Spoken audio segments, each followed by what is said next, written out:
जो नरेंद्र मोदी है वो उन्होंने क्यों डॉक्टर शेख हसीना वाजिद के साथ उन्होंने स्टैंड किया।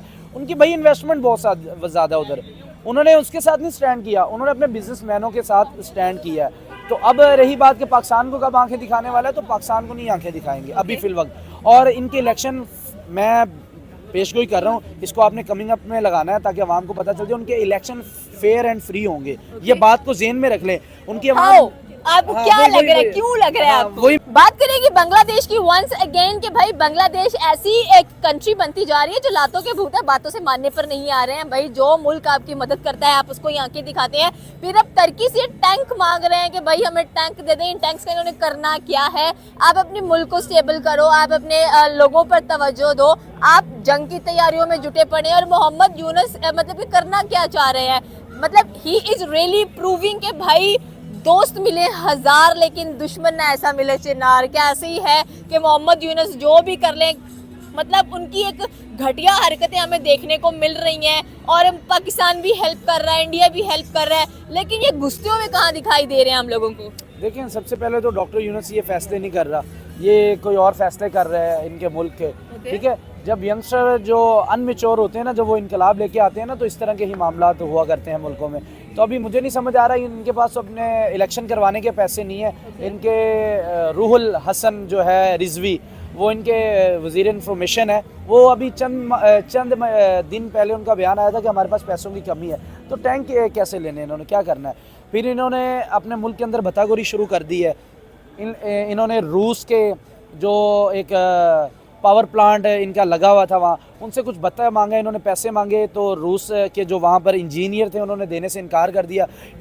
तो उसकी भी खबर आ जाइए कि वो भी मर चुका है। ठीक है, अब ये मतलब अपने मुल्क को किस तरफ लेके जा रहे हैं? ये अपने मुल्क को क्या इराक और शाम बनाना चाहते हैं? अगर इनका मुल्क स्टेबल है, अभी इन पर आलमी पाबंदी नहीं लगी, जस्ट एक बरतानिया की ट्रैवल एडवाइजरी जारी हुई है कि आप नहीं इनके मुल्क जा सकते, बाकी किसी मुल्क ने भी पाबंदी नहीं लगाई।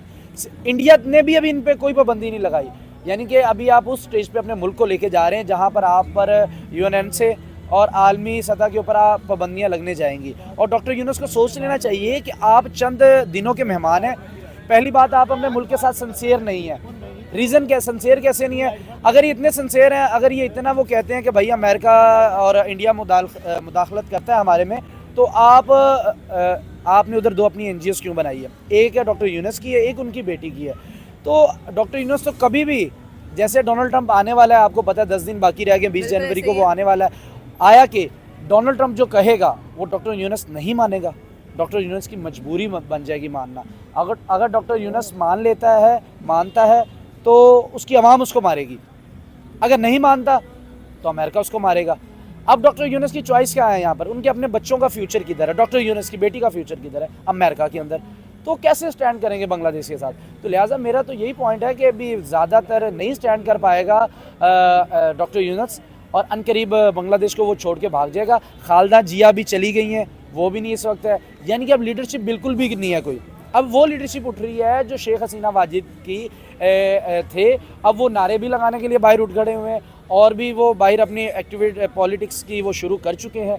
अभी डॉक्टर यूनुस का दिन ख़राब है, तो लिहाजा यही है कि वो अपने इलेक्शन करवा दें ताकि कोई एक हुकूमत आए, और जंग नहीं हल। आपको लगता है कि इलेक्शन या फेयर एंड मतलब कि हम लोगों को नजर आएंगे? बिकॉज जैसी सिचुएशन बांग्लादेश की चल रही है बिल्कुल भी नहीं हम लोगों को नजर आ रहा।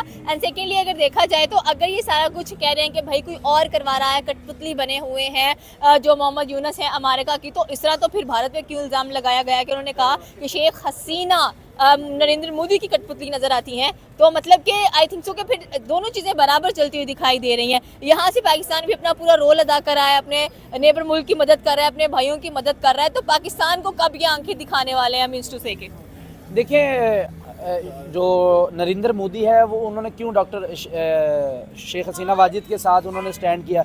उनकी भाई इन्वेस्टमेंट बहुत ज़्यादा उधर, उन्होंने उसके साथ नहीं स्टैंड किया, उन्होंने अपने बिजनेसमैनों के साथ स्टैंड किया है। तो अब रही बात कि पाकिस्तान को कब आंखें दिखाने वाला है, तो पाकिस्तान को नहीं आंखें दिखाएंगे अभी फिलवक्त। और इनके इलेक्शन मैं पेशगोई कर रहा हूँ, इसको आपने कमिंग अप में लगाना है ताकि आवाम को पता चल जाए उनके इलेक्शन फेयर एंड फ्री होंगे। ये बात को जेहन में रख लें।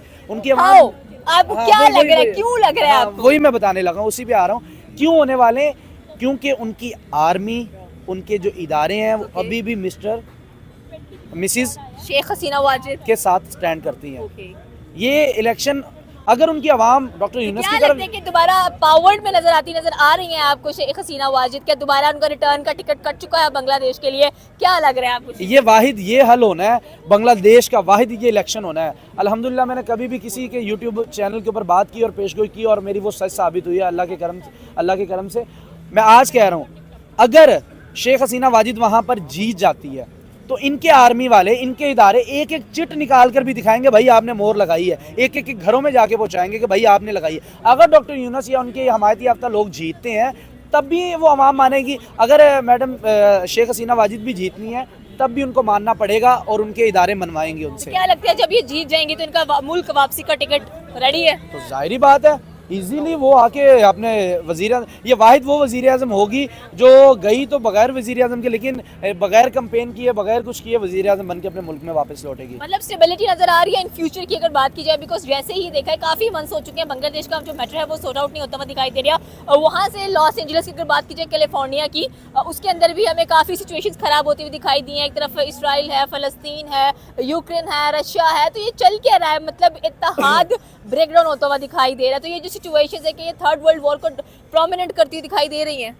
देखिए इस पे मैंने अपने चैनल पे व्लॉग किया और मैंने ये बताया कि कुछ हमारे जो मुसलमान है ना वो कह रहे हैं कि अल्लाह की पकड़ में आ गए, ठीक है। कैलिफोर्निया में जो आग लगी हुई है अल्लाह की पकड़ में आ गए, और इसके सब के भी मामला वो फ़लस्तीन के साथ जोड़ें, भाई इसराइल जुल्म कर रहा है इस वजह से वहाँ आग लग गई। चलें वो तो ठीक है, एक दुनियावी बात है, लेकिन जो हकीकत बात वो ये है कि सबसे ज़्यादा डोनाल्ड ट्रंप की जब कैंपेन चल रही थी तो मैंने बड़ा करीबी उनको फॉलो किया और उनकी ना हर बात यही आ रही थी कि मैं जंग को ख़त्म करवाऊंगा, मैं जंग नहीं करूंगा, मैं हर मुल्क में। लेकिन लेकिन लेकिन लेकिन जो 8 जनवरी की उनकी प्रेस कॉन्फ्रेंस है उसने मुझे हिला कर रख दिया, हिला के ऐसे उसने मुझे रख दिया पूरी दुनिया को। वो कह रहे हैं कि भाई मैंने हमास और मिडल ईस्ट को जहन्नुम बना देना है। ये बहुत बड़ी अलार्मी सिचुएशन बना चुके हैं डोनाल्ड ट्रंप।